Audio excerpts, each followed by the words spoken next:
malam, Bapak-bapak, Ibu-ibu, dan kawan-kawan.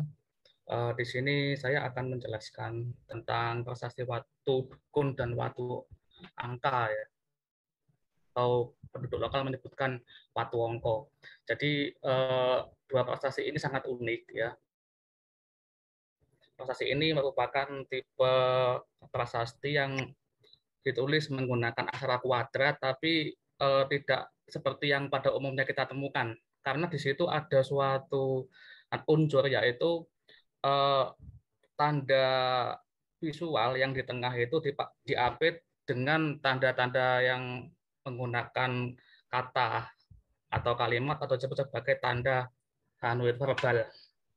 Nah, fokus kajian saya untuk malam ini yaitu yang pertama yaitu saya akan menjelaskan tentang kondisi geografis dan kota keberadaan, kemudian alih aksara dan terjemahan, termasuk nanti untuk membahas prasasti itu juga kita akan mengkaji tentang sistem fonemik atau sandi, ya, yang sangat ribet sekali ternyata. Dulu saya awal ke tempat ini sangat bingung sekali, tapi alhamdulillah saya bisa menemukan.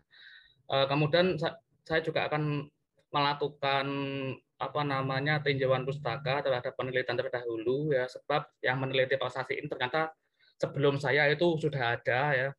Terus kemudian kedua prasasti ini terdapat persamaan dan perbedaan yang nantinya akan dikaji berdasarkan pendekatan strukturalisme Levi-Strauss untuk menganalisis strukturnya dan melakukan penafsiran. Terus kemudian untuk kajian ini struktur isi itu berkaitan dengan ajaran suci di pertapaan.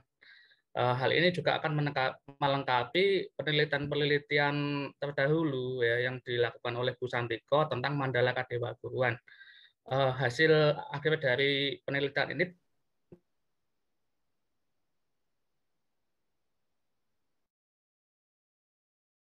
nanti ternyata mengenai salah satunya eh, mengenai salah satu tinggalan situs pertapaan sebagai pusat pendidikan keagamaan yang akan disampaikan pada diskusi ini. Nah, keberadaan prasasti Watu Dungur dan Watu Ongko itu berada di wilayah perbukitan Gunung Lawu, ya, lebih jauh dari wilayah sebenarnya. Saya juga kaget, wah ini lebih ke kawasan suci Gunung Lawu, ya, gitu. Tapi kok aksaranya kuadrat, ya. Setelah saya melakukan pemetaan, ya, ternyata yang kotak, ya, tanda yang kotak itu adalah persebaran aksara kuadrat di wilayah di sekitar kawasan Gunung Wilis, ya, di situ. Nah, aksara kuadrat, ya, berdasarkan riwayatnya itu merupakan hasil kebudayaan para penguasa yang masih merupakan keturunan dinasti Isyana, ya. Bu Nastiti pernah mengatakan itu dimungkinkan sekitar masa Makutawangsa, ya, atau Dharmawangsa Teguh, ya. Sedangkan wilayah Gunung Wilis pernah menjadi kekuasaan Dharmawangsa Teguh, ya, khususnya bagian barat, dan bagian timur ditemukan dua prasasti, yaitu Bandara Halim dan Prasasti Lucem, itu dari masa Dharmawangsa Teguh. Jadi keberadaan prasasti kuadrat di wilayah sekitar kawasan Gunung Wilis itu masih masuk dalam konteks daerah kebudayaan abad 11-12. Lah, ini saya menyajikan peta. Eh, Peta ini saya unduh dari peta kolonial, ya, dari web, ya. Itu lokasi yang kuning, tanda yang kuning itu lokasi keberadaan Watu Ongko yang peta bagian kiri itu, yang di sebelah utaranya Gunung Bungkuk itu masih sudah masuk Magetan. Kalau Watu Dukun itu masuk Kecamatan Sampung, ya, masuk Kecamatan Sampung, Kabupaten Ponorogo. Nah, uniknya ketika saya berada di Watu Dukun, justru mitos yang berkembang di situ itu masyarakat menyatakan itu tempat pelariannya Raja Erlangga, katanya begitu. Setelah saya telisik, itu ternyata bukan mitos lokal, tapi lebih ada sejenis kelompok yang mengada-ngadakan mitos di situ. Terus ketika saya melihat peta kuno, saya kaget, loh, saya kaget. Di situ ada gunung, ya, dua gunung yang saya lingkari merah itu, yaitu Gunung Barat dan Gunung Pertapan. Saya jadi langsung ingat, ya, dengan prasasti Pucangan. Jangan-jangan yang sembunyi di situ bukan Erlangga, tapi justru Wijaya Warma. Lah, itu unik sekali. Sebab dua gunung ini belum ada belum ada kegiatan survei dari saya dan teman-teman ya. Yang lebih banyak potensial temuan arkeologis itu ada di Kunti ya, di yang paling bawah itu yang lingkaran merah itu berdasarkan laporan dari Belanda banyak ditemukan arca batu, kemudian arca logam, bahkan prasasti mantra yang seperti disampaikan Mas Joses tadi juga pernah ditemukan di situ. Itu sangat potensial sekali di situ. Nah, ini lokasi keberadaan prasasti Watu Dukun ya, sudah dicungkup ya di situ di desa Pagar Wukir, yaitu yang artinya itu suatu sebuah dataran rendah yang dikelilingi oleh pegunungan ya. Berdasarkan secara geografis berada di kaki bukit ya, batu bereaksi vulkanik ya, jenis batuannya di situ. Terus tepatnya di sebelah baratnya Sendang Derajat, di situ ada Sendang, mata air alami. Lah, riwayat penelitian terdahulu tentang prasasti ini itu pernah dilaporkan oleh Knebel ya dalam raportan van de Komisi in Netherlands Inde for Good Conduct on the Duke of Java and Madura ya tahun 1906. Setelah beliau mendapat laporan dari pengawas kehutanan atau Houtvester yang bernama Brett bahwa di desa Pagarukir di tepatnya di Gunung Atrite itu terdapat balok batu ya berukuran 2,2 m 2 meter, dan dalam laporan itu masih menyebut bahasa lokal untuk menyebut batuan itu yaitu Banaspati. Banaspati nanti objeknya prasasti Watu Dukun itu ya. Memang itu ada kepala ya, ada suatu kepala Makara ya. Memang mungkin penduduk lokal dulu menyebutnya Banaspati. Namun dalam laporan tersebut belum ada proses pembacaan. Dan Knebel hanya mensketsa seperti yang saya tampilkan itu. Nah, yang disketsa oleh Knebel tadi itu ada yang di dinding, prasasti yang di dinding ya. Bunyinya ya setelah saya baca itu Hyang Wakta. Ya. Itu merupakan transformasi kata dari Mawakta yang artinya yaitu tempat tokoh suci ya yang memberikan petuah atau kata-kata ya, nasihat-nasihat ya, Hyang Mawakta, Hyang Wakta. Terus salah satu ujung lah ini yang tadi mungkin disebut Banaspati terus kemudian ditulis sama Knebel tadi ya. Itu sebenarnya adalah motif Gajah Mina ya atau Makara sebagai yang memiliki makna sebagai simbol suci ya.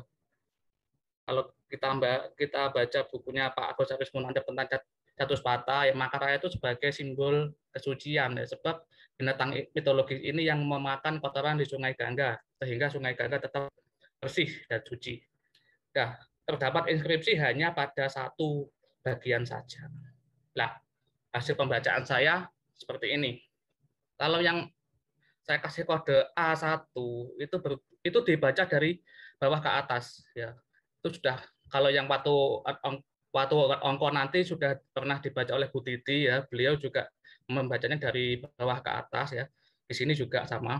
Itu Miku Ireng, terus kemudian ada sebuah simbol ya. Jadi ada tanda verbal, kemudian ada tanda visual berupa simbol ya. Dulu saya membacanya itu angka tahun. Masa saya jadi bingung, masa angka tahun kok dipadu dengan simbol suci dan itu di tengah-tengah. Nah, setelah saya identifikasi berdasarkan naskah kuno dan sudah ketemu itu simbol apa nanti saya jelaskan itu B1 maaf itu. Dan ada D1 ya. Itu berbunyi huni ya. Kemudian yang tidak dibahas menggunakan aksara kuadrat yang paling pojok itu berbunyi mudada. Ya, kita simpan dulu, kita ke prasasti Watu Ongko. Nah, sedangkan Watu Ongko itu ada di Desa Bungkuk, ya, Desa Parang, Kabupaten Magetan. Tepatnya di sebelah utara Gunung Bungkuk, ya, di tepi Sungai Gongga. Ya, berbahan batu bereaksi vulkanik yang juga banyak tersebar di lingkungan sekitarnya. Lah, riwayat penelitian terdahulu, prasasti ini pernah diteliti oleh Bu Nastiti sama Pak Suhadi ya tahun 96, ya disebut sebagai prasasti Bungkuk, terdiri dari 4 bidang ya. Ya, beliau menyebutkan prasasti ini terdiri dari huruf dan angka. Masing-masing terbaca dari bawah ke atas ya, sama seperti yang tadi, seperti Watu Dukun tadi. Namun pembacaan angka dan kalimat tersebut belum sampai ada yang menerjemahkan atau menafsirkan. Jadi hanya laporan penelitian saja. Nah, sekitar 25 dari Watu Ongko itu ada Watu Dakon, bentuknya seperti itu. Nah, Watu Ongko juga dipahat pada satu sisi ya, sisi belakangnya juga tidak ada hiasannya sama sekali. Jadi itu batu monolit yang langsung dipahatkan prestasi kuadrat dan simbol suci. Isinya kode A2 yaitu sama seperti tadi Miku Ireng, kemudian simbol yantra, terus kemudian di situ ada caya-caya, ya. Kemudian ada kuca kukuni, ya. Nah, setelah dianalisis secara struktural, ya, yang memiliki unsur tetap atau ajek itu hanya A1, kemudian dan A1, A2, B1, B2. Itu ajek. Jadi Watu Dukun ada, Watu Angko ada. C2 itu relatif, itu hanya ada di Watu Angko saja. Di Watu Dukun nggak ada. Dan D1, D2 juga ada, tapi mengalami transformasi atau alih rupa. Terus kemudian yang E1 itu hanya ada di Watu Dukun dan Watu Angko tidak ada. Kita baca bersama-sama karena ini hubungannya dengan terjemahan. Nah, untuk yang A1 dan B1 ya, dulu Bu Titi dan Pak Suhadi juga pernah membaca yang dari prasasti Watu Ongko itu yaitu Wiku Ira ya, itu, tapi tidak diterjemahkan dalam pembacaan itu. Setelah pengamatan objek ya, ternyata kalimat itu berbunyi Miku Irang. Ya, ada titiknya yang atas itu jelas, tapi agak aus yang di Watu Ongko itu, tapi masih kelihatan. Itu ternyata mengalami suatu proses fonem ya atau proses sandi yang sangat rumit ya. Ternyata mi di situ itu dari kata umi atau bersuara. Itu sebuah kata yang sudah mengalami kontraksi. Pu itu enklitik ya sebagai pronomina penentu kepunyaan orang pertama. I sebagai partikel depan. Rang itu dari kata renge. Vokal e dalam Jawa kuno sering luluh, jadi hanya ditulis rang gitu aja. Di proses sandi itu adalah umi ku irenge ya seperti yang di bawah itu, tapi terjadi peluluhan ya, peluluhan juga pada k yang ganda, jadi hanya pada akhirnya berbunyi miku ireng yang artinya sabdaku dengarkanlah. Nah, ini yang saya maksud tadi, sangat rumit sekali ya. Kalau dari laporannya yang terdahulu itu disebutkan angka tahun ya 1036 atau uh, ketutupan apa ini belum belum apa itu. Nah, namun berdasarkan bentuknya dapat diidentifikasi bahwa unsur ini sebenarnya adalah simbol yantra ya, yang ujungnya itu ada peraba di sana. Itu adalah simbol yantra ya sebagai alat atau media untuk membantu meditasi ya bagi para pertapa. Itu. Nah, ini berdasarkan penelusuran saya menggunakan banyak sekali naskah karena memusingkan banget ya menerjemahkan. Ternyata itu bukan angka tahun. Saya kaget. Loh, setelah saya membuka manuskrip ya, mulai dari naskah keagamaan tutur Buana Kosa dan Sidang Tabra seperti Tatwa ya, sampai Kakawin ya seperti yang saya sebutkan di bawah itu. Ternyata angka yang saya kasih tanda nomor 1 itu adalah nada, yaitu bunyi nasal yang dilambangkan setengah lingkaran. Kemudian di atasnya itu lingkaran itu windu ya, yaitu tanda lingkaran atau anuspara, tempat siwa mewujudkan diri di dalam hati atau jiwa. Yang ketiga itu adalah ongkara, suku suci yang diucapkan. Lah, kalau yang 1, 2, 3 ini dalam Kakawin Sumana Santaka dijelaskan ya, tapi yang keempat, kelima, keenam, ketujuh tidak. Nah, makanya saya meninjau lagi berdasarkan naskah keagamaan tutur ya, ternyata yang keempat itu adalah vokal E itu dari kata ekacita ya, yaitu pikiran yang memusat pada satu hal atau tujuan saja dalam meditasi. Yang 5 itu adalah praba, cahaya, kedewatan. Kemudian 6 itu adalah pradana, yaitu benih alam semesta, dan 7 itu adalah perusaha jiwa alam semesta. Jadi simbol itu dapat ditemukan Itu sebenarnya simbol apa? Ternyata itu adalah suatu media untuk menyampaikan ajaran suci hakikat tertinggi atau tatwa di situ. Nah, ketemunya di situ. Lah, untuk yang selanjutnya ini hanya juga hanya ditemukan pada prasasti Watu Ongko ya. Penelitian terdahulu menyebutkan ini berbunyi Jayabaya. Dan setelah saya amati itu tulisannya adalah cahaya-cahaya, ya. Artinya tampak perwujudan sinar atau cahaya. Di situ cahaya-cahaya dalam bahasa Jakarta ya berarti bayang ya, rupa, cerminan, paduan warna, kilauan, sinar itu artinya. Nah, selanjutnya ini untuk yang selanjutnya itu adalah huni kalau di dalam prosesasi Watu Dukun ya. Huni itu adalah kontraksi kata dari kata wuni artinya rahasia. Sedangkan dalam prosesasi Watu Ongko lebih di tuliskan agak panjang kuca kukuni ya dari proses sandi ya dari kata ka ucap ku kauni ya sebenarnya seperti itu ya.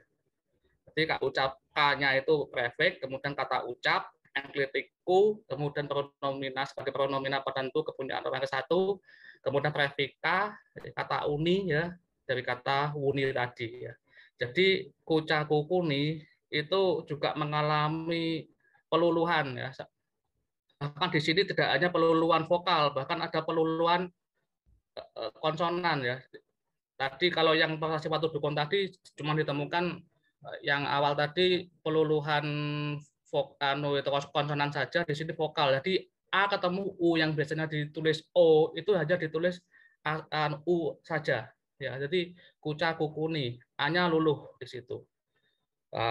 Kemudian itu artinya adalah ucapanku rahasiakanlah.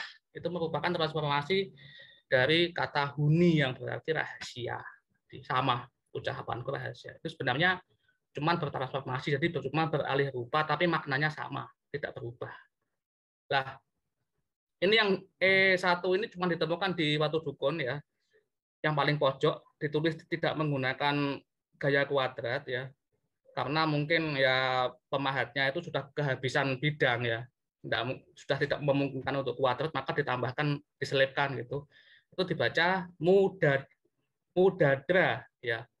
Muda itu artinya adalah bodoh, ya, tolol, dungu, tidak bijaksana.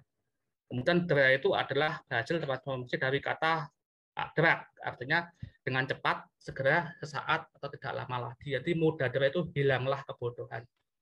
Nah, setelah kita mengkaji itu tadi, semua itu tadi, maka untuk struktur yang lebih utuh kita dapatkan ya dari perpaduan hubungan relasi dari masing-masing unsur secara sintakmatik dan paradigmatik ya. Yaitu yang pertama ajaran suci, tanda bahasa ajaran suci itu adalah sabdaku dengarkanlah, itu merupakan tanda verbal. Kemudian masuk untuk memahami pengetahuan suci itu menggunakan simbol yantra ya, tanda visual. Kemudian pencapaian tingkat cahaya batin ya, cahaya-cahaya tadi, tanda verbal. Kemudian meminta supaya sabda itu dirahasiakan, jangan sampai disampaikan kepada orang lain. Itu sangat umum sekali ditemukan dalam naskah naskah keagamaan tutur itu pasti ada di situ. Tidak boleh diberikan kepada orang lain, tidak boleh sampaikan kepada orang lain, itu ada di situ. Terus hilanglah kebodohan itu juga ditemukan di sana. Jadi yang mempelajari ajaran suci itu bukan manusia yang awam belajar, tapi sudah memiliki tingkat pengetahuan dasar dan itu adalah yang paling tinggi di situ.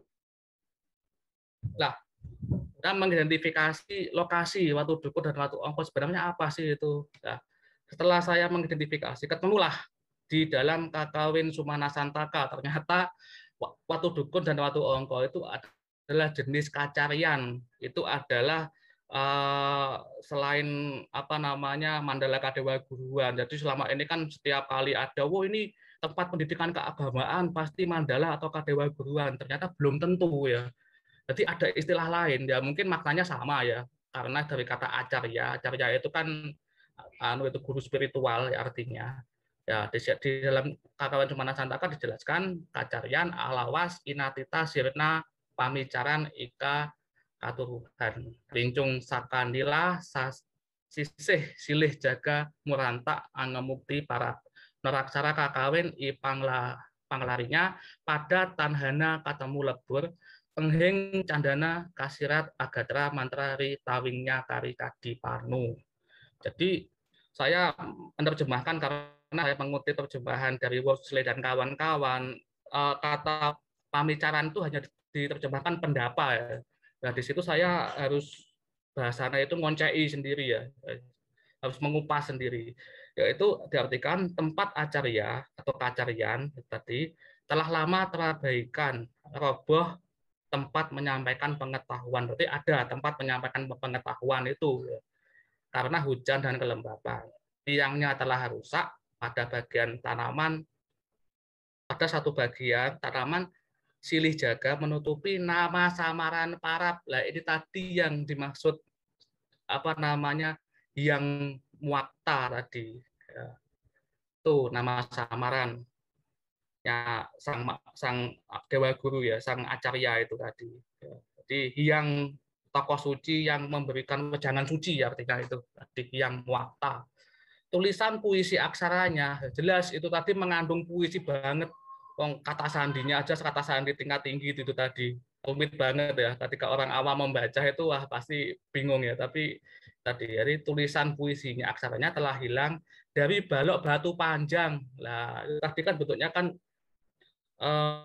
batu memanjang ya. Jadi hingga tanaman cendana tampak di dirinya seperti panu. Jadi itu di dalam Kakao Cumana Santaka ini menceritakan tentang kacarya yang telah rusak ditinggal oleh penghuninya. Tapi pasti kacaryan dulu sebelum ditinggal penghuninya itu pasti difungsikan. Lah, oposisi biner atau binary opposition yang saya dapatkan dari hasil telaah itu menggambarkan ada dua hubungan ya, yaitu mengucapkan sabda dan mendengarkan sabda. Itu sama-sama dharma, tapi beda tokoh ya. Enklitiku itu merujuk pada kekuatan tertinggi atau dewa. Nah, ini harus jelas. Kalau naskah Ganapati Tatwa itu antara Siwa dan Gana dan Ganesa yang menuturkan. Jadi ada dialog dua tokoh. Tapi kalau Jendana Sidanta sepertinya lebih ke naratif ya. Kalau Berhaspati Tatwa itu antara Begawan Berhaspati dengan dewa. Terus kalau Buana Kosa juga dialog ya seperti itu ya. Jadi antara kekuatan tertinggi ya yaitu dewa dengan makhluk bumi manusia. Ya, itu disampaikan oleh acarya atau guru spiritual kepada sisya atau siswa, murid. Jadi acarya itu adalah istilah lain dari dewa guru atau sida pandita yang memiliki pengetahuan tingkat tinggi untuk menyampaikan pengetahuan itu karena pengetahuan itu tidak boleh dikuasai oleh yang masih memiliki tingkat pengetahuan yang rendah. Kemudian melebur kebodohan ya tadi, mudadra tadi. Untuk apa ya? Untuk mencapai tingkat kecerdasan spiritual ya. Menuju tingkat pengetahuan tertinggi dalam ajaran hakikat tertinggi atau tatwa di dalam agama Hindu masa Jawa kuno. Nah, hasil penelitian ya itu menyebutkan bahwa ajaran tatwa atau hakikat tertinggi bersifat rahasia, tersembunyi, dan dilarang untuk disampaikan kepada sembarang orang. Itu sudah pernah ditulis oleh Busantiko, dan ajaran suci itu disebutkan dalam naskah seperti Buana Kosa, Jendana Sidanta, seperti Tatwa, Gadapati Tatwa, Tatwa Jenana, dan lain sebagainya. Banyak sekali sebenarnya. Terus, namun ternyata meskipun tidak boleh diberikan kepada sembarang orang, tapi tanda bahasa penyampaian ajaran suci itu ternyata ditemukan di dalam relasi Watu Dukut dan Watu Ongko ini. Ya, dengan tanda verbal berupa kata dan kalimat dan tanda visual ya, yang saling memiliki keterkaitan atau relasi di situ.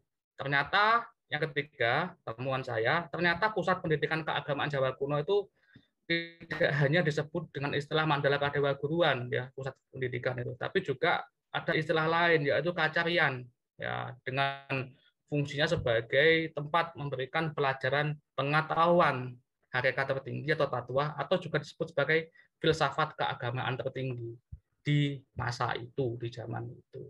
Ya terima kasih itu saja dari saya. Ya ini adalah daftar rujukan yang saya gunakan.